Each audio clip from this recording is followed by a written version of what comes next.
विस्तार से आपको दिखाएंगे। सबसे पहले आपको बताने वाले हैं बड़ी खबर हनुमानगढ़ी के महंत राजू दास से जुड़ी हुई, जिन्होंने आरोप लगाया है कि अयोध्या के डीएम उनकी सुरक्षा जो उन्होंने हटाई है, इससे उनकी जान को खतरा है। अब इस पर आपको बता देते हैं, राजू दास के आरोप को अयोध्या के डीएम ने निराधार बताया है।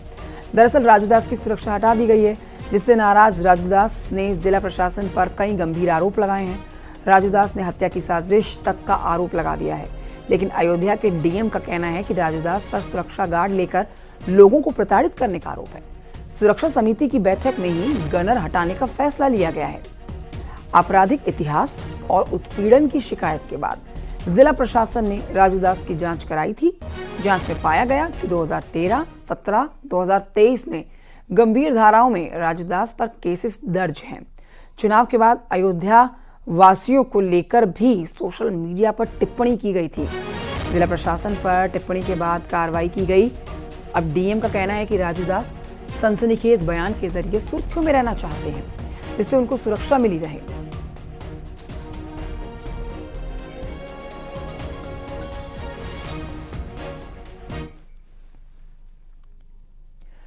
दरअसल हनुमानगढ़ी के मुख्य पुजारी राजू दास की जिलाधिकारी नीतीश कुमार से गहमागहमी हो गई थी।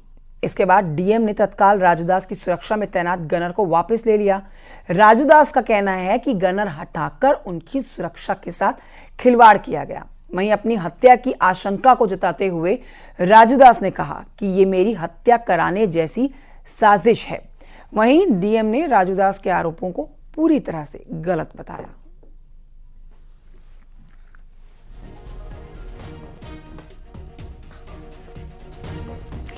तो ये मामला देखिए सुर्खियों में इसलिए है क्योंकि राजू दास को जो सुरक्षा मिली हुई थी, अब वो सुरक्षा हटा दी गई है। अब जैसे ही सुरक्षा हटी है, राजू दास ने सीधे तौर पर अयोध्या के डीएम पर उंगली उठा दी।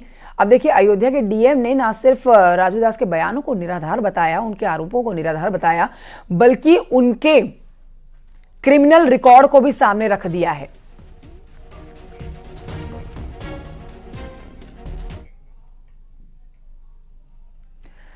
दरअसल बीजेपी की हार की समीक्षा के लिए मंत्री, विधायक और मेयर मौजूद थे और डीएम नीतीश कुमार और एसएसपी राजकरण नैयर भी उस बैठक में शामिल थे। राजू दास भी अपनी समीक्षा बैठक में अपने फीडबैक को देने के लिए पहुंचे हुए थे। अब आपको बता देते हैं कि राजू दास ने जब ऑफिसर्स की शिकायत शुरू की तो डीएम नाराज हो गए। इसके बाद राजू दास से डीएम नीतीश कुमार की बहस हो गई। राजू दास ने क्या आरोप लगाए हैं, देखिए।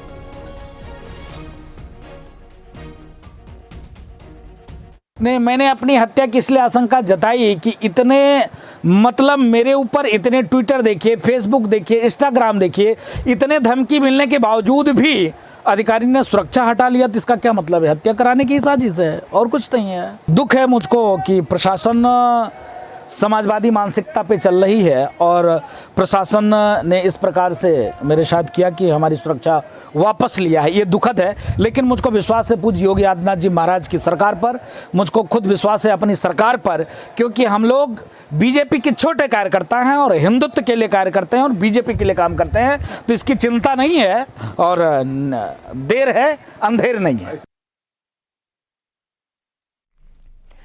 और आइए आगे बढ़ते हैं, मेरठ की खबर आप तक पहुंचाते हैं। मेरठ में देर रात एक डॉक्टर के क्लिनिक में फायरिंग से हड़कंप मच गया। क्लिनिक में घुसकर 4 बदमाशों ने फायरिंग कर दी, जिससे इलाज कराने आए युवक के तीमारदार को गोली लग गई। जिसके बाद वहां लोग जो मौजूद थे, उनमें से कई लोगों ने 2 हमलावरों को पकड़ लिया और जमकर पीटा। दरअसल क्लिनिक के बाहर कुछ लोग शराब पी रहे थे, जिसका डॉक्टर ने विरोध किया था।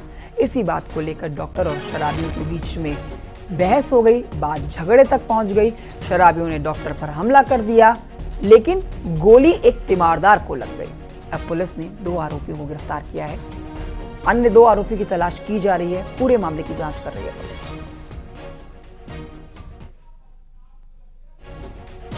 तो ये तस्वीरें भी आपको दिखा रहे हैं। देखिए, देर शाम की तस्वीरें हैं। क्लिनिक के बाहर जो हंगामा बरपा है ना, इन तस्वीरों से आप समझ सकते हैं। यहाँ बदमाश पहुंचे थे डॉक्टर को गोली मारने के लिए, लेकिन गोली लग गई मरीज के परिजन को। अब ऐसे में जो लोग वहां पर मौजूद थे, उन्होंने 2 बदमाशों को पकड़ लिया, जमकर पीटा और फिर पुलिस को सौंपा। लेकिन ये 4 लोग थे जो हंगामा कर रहे थे, जो शराब पी रहे थे, और इसी का विरोध डॉक्टर ने किया, जिसके बाद झगड़ा करने लगे।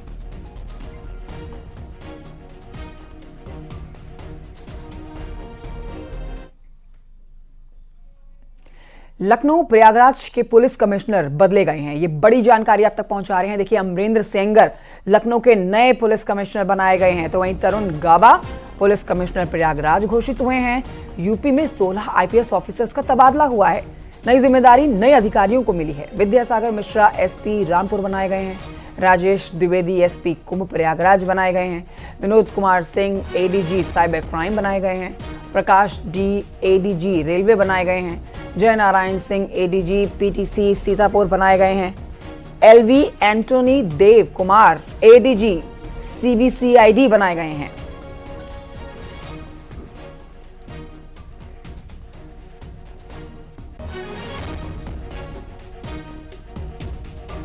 तो आप कह सकते हैं कि उपचुनाव से पहले, विधानसभा के जो उपचुनाव होने हैं उत्तर प्रदेश में, उससे पहले इन अधिकारियों को बड़ी जिम्मेदारी दे दी गई है।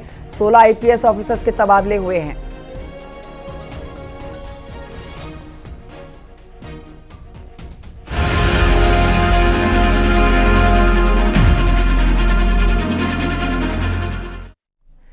नीट और यूजीसी नेट को लेकर पूरे देश में बवाल मचा हुआ है।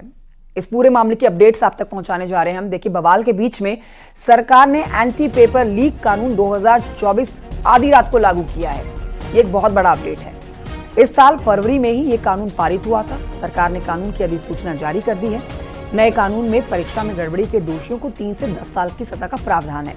साथ ही 1 करोड़ रुपए तक का जुर्माना भी लगाया जाएगा।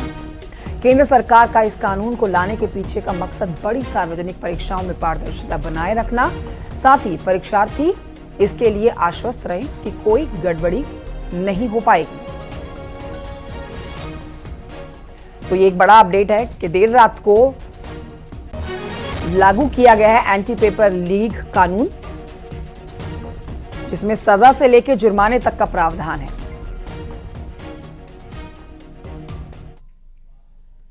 रक्षा मंत्री राजनाथ सिंह लखनऊ में हैं और लोकसभा चुनाव में मिली जीत के बाद अपने संसदीय क्षेत्र में शुक्रवार को भी पहुंचे हैं। इस समय भी यहां पर ही हैं, लखनऊ में ही मौजूद है। लेकिन ये शुक्रवार की तस्वीरें भी आपको हम दिखा रहे हैं, जहां कार्यकर्ताओं ने राजनाथ सिंह का जोरदार स्वागत किया है। मोदी 3.0 में एक बार फिर से उनको रक्षा मंत्रालय मिला है।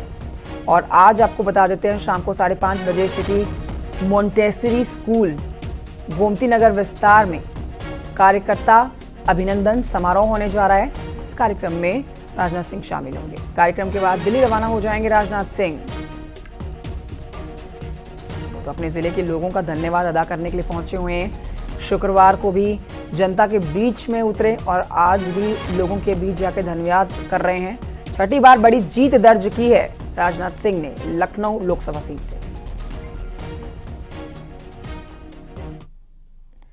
और आइए आगे बढ़ते हैं। इस वक्त एक बड़ी खबर आ रही है बरेली से, बड़ी खबर, जहां पर प्लॉट कब्जा करने को लेकर दिन दहाड़े हुई है फायरिंग और कार चढ़ाई गई है।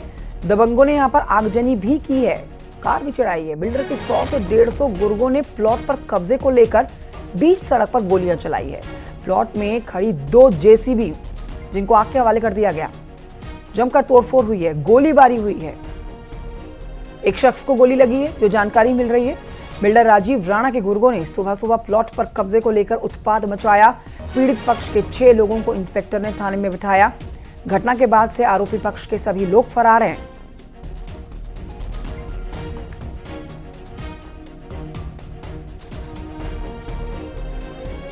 तो ये बड़ी खबर आपको बता रहे हैं। देखिए, छत पर घूम रहे शख्स को भी गोली मारी गई है। अंधाधुंध तरीके से गोलियां चली हैं, आगजनी कर दी गई है। 2 जेसीबी जो खड़ी हुई थी, उनको आग के हवाले करने की कोशिश की गई है, मारपीट की गई है। सीधे तौर पर आप कह सकते हैं गुंडई है ये। बिल्डर के 100 से 150 गुंडों का उत्पाद जो देखा गया है, उसकी एक्सक्लूसिव तस्वीरें भी आपको दिखा रहे हैं हम। ये खबर झज्जर नगर थाना क्षेत्र के पीलीभीत बाईपास रोड के बजरंग ढाबे के पास की है। 2 एक्सक्लूसिव तस्वीरों से आप समझ सकते हैं किस तरह से गुंडई यहां पर बिल्डर के गुर्गे दिखा रहे हैं। ये देखिए, जेसीबी जिसको आग के हवाले करने की कोशिश की गई है। 2 जेसीबी जो मौके पर खड़ी हुई थी, उनको जलाने की कोशिश की गई है। जबरन कब्जा करने की कोशिश, खुले में फायरिंग, छत पर घूम रहे शख्स को गोली मारी गई। ये दिखाता है कि किस तरह से दबंगों के जो हौसले हैं वो बुलंद होते जा रहे हैं। एक्सक्लूसिव तस्वीरें आप देख सकते हैं इस समय। 2 तस्वीरें आपको दिखा रहे हैं। आसपास के इलाके में गहमा गहमी मच गई कि आखिर किस तरह से प्लॉट के ऊपर जबरन कब्जा किया जा सकता है।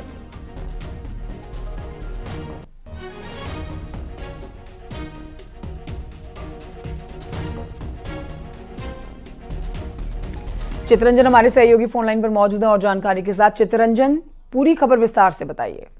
देखिए, ये काफी समय से ये विवाद चल रहा था प्लाट को लेकर, और ये जो राजीव राणा है, ये बताया जाता है कि कई विधायकों के और उसके विपक्ष के लोगों के साथ में इसका कारोबार है। तो इसने इस प्लाट के कब्जे को लेकर सुबह पहुंचा था और उसने वहां जो खड़ी हुई थी जेसीबी, उसमें आग लगवा दी, फायरिंग करते रहा। और बचाव पक्ष में जो दूसरा पक्ष था, उसने एक गाड़ी कई लोगों पे चढ़ा दी, तो उसकी तरफ से भी फायरिंग करी गई है। पुलिस ने फिलहाल जो जिसका प्लाट था उसको बैठा लिया है थाने में, और बाकी लोग जो राजीव राणा जो बिल्डर है बड़ा, तो ये अभी फरार है और इसके कहने पर ये प्लाट पे कब्जा किया जा रहा था। और इस पूरे मामले में लगता है कि कहीं ना कहीं पुलिस पे बड़ा सवाल खड़ा हो रहा है कि दिन दहाड़े ये सुबह की घटना है और इस तरीके से कब्जा होने को लेकर लोग बाग पहुंच गए, फायरिंग करते रहे। जी शुक्रिया चितरंजन, खबर पर नजर बनाए रखिए। फिलहाल की जानकारी के लिए शुक्रिया। तो हमारे सहयोगी ने जानकारी दी है। देखिए, सुबह की तस्वीरें आपको दिखा रहे हैं और किस तरह से यहाँ पर जबरन कब्जा करने की जो कोशिश की गई है, जिस बिल्डर की तरफ से जबरन कब्जा करने की कोशिश की है, उसका खुद का आपराधिक रिकॉर्ड है। अब ऐसे में इस मामले की जांच पड़ताल शुरू कर दी गई है। ये 3 तस्वीरें हम आपको दिखा रहे हैं। ये देखिए, आगजनी, फायरिंग और कार जो पलटी है ना, ये दिखाती है कि इन बदमाशों पर अब शिकंजा कसा जाना बहुत जरूरी हो चुका है। प्लॉट पर कब्जा करने को लेकर ये फायरिंग की गई है, आगजनी की गई है, तोड़फोड़ की गई है। जो हमारे सहयोगी जानकारी दे रहे थे, उसके मुताबिक बिल्डर के 100 से 150 गुंडे जो हैं वो उत्पात मचाते हैं।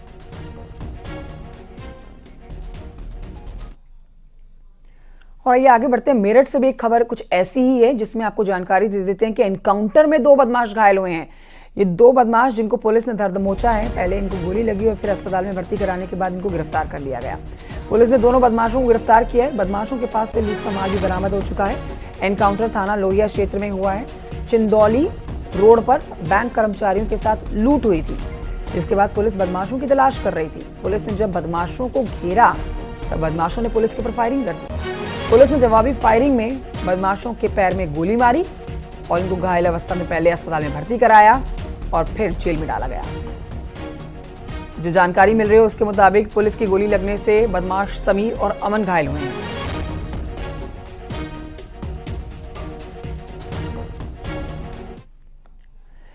खबर वाराणसी से, जहां पर ईडी का सर्च ऑपरेशन खत्म हो गया है। JVL एग्रो कंपनी पर 24 घंटे से ज्यादा चला है ये ऑपरेशन। JVL एग्रो कंपनी से जुड़े हुए निदेशकों सहित अन्य आरोपियों की लोकेशन पर रेड मारी गई और वाराणसी के 6 लोकेशन है कुल मिलाकर, जहां पर रेड मारी गई है। उद्योगपति दीनानाथ झुंझुनवाला पर, नाटी इमली पर उनका जो आवास है उस पर रेड मारी हुई है। पिछले 10 साल के लेन देन को लेकर जांच इस समय चल रही है। ईडी ने अहम जानकारी से जुड़े हुए सैकड़ों कॉपी प्रिंट आउट स्लेट बरामद किए हैं।